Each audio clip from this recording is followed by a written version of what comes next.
जयपुर के रंगीन शहर में रिया एक तेज तर्रार और महत्वाकांक्षी युवती थी, जिसे हमेशा से पता था कि उसकी तकदीर उसके परिवार की खातिर शादी करने में ही लिखी है। वह एक पारंपरिक परिवार से थी, जो अरेंज मैरिज में गहरा विश्वास करता था, लेकिन रिया के दिल में रोमांच, यात्रा और सच्चे प्यार के सपने भी थे। तभी अरुण की कहानी शुरू होती है, जो एक साधारण पृष्ठभूमि से आने वाला एक जुनूनी कलाकार था और जो प्यार को एक ऐसी ताकत मानता था जो हर सीमा को पार कर सकती है।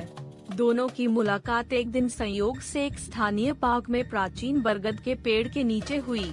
अरुण वहां का दृश्य बना रहा था और रिया उसकी कला से मोहित होकर उसकी तारीफ करने के लिए रुक गई।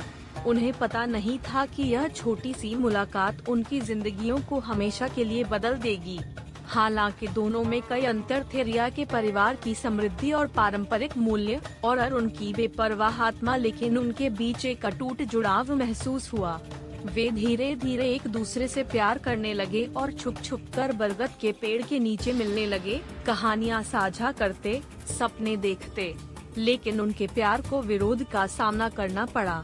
रिया के परिवार, खासकर उसके पिता ने पहले ही उसकी शादी एक सफल व्यवसायी से तय कर दी थी। वह दिल और परिवार की जिम्मेदारी के बीच संघर्ष में फंस गई। जैसे जैसे शादी का दिन करीब आ रहा था, रिया और अधिक असमंजस में पड़ती जा रही थी। एक शाम बरगद के पेड़ के नीचे अरुण ने दिल से कहा, चलो हम दोनों भाग चलते हैं। हम एक साधारण जीवन जी सकते हैं जो प्यार से भरा हो।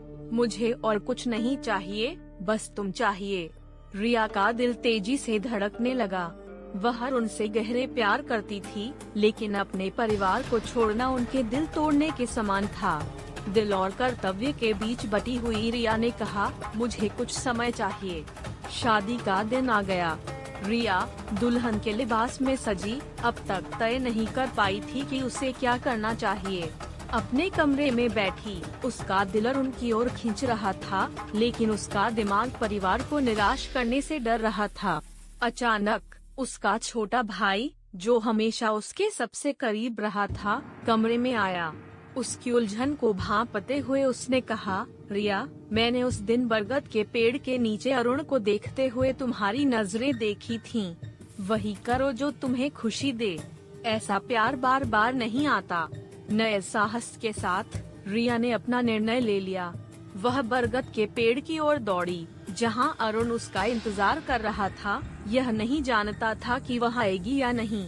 जब उसने रिया को अपनी ओर दौड़ते देखा, तो उसकी आंखों में आंसू आ गए।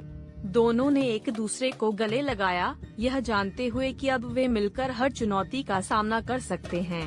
दोनों ने जयपुर छोड़ दिया, हिमाचल की शांत पहाड़ियों में एक नई जिंदगी शुरू की, जहां अरुण चित्रकारी करता और रिया जरूरतमंद बच्चों की मदद करने में संतुष्टि पाती। कई साल बाद वे अब एक खुशहाल परिवार के साथ जयपुर लौटे, और जब भी वे उस बरगद के पेड़ के पास से गुजरते, वे मुस्कुराते, यह जानते हुए कि यही वह जगह थी जहां उनके प्यार की शुरुआत हुई थी। एक ऐसा प्यार जिसने हर मुश्किल का सामना किया था।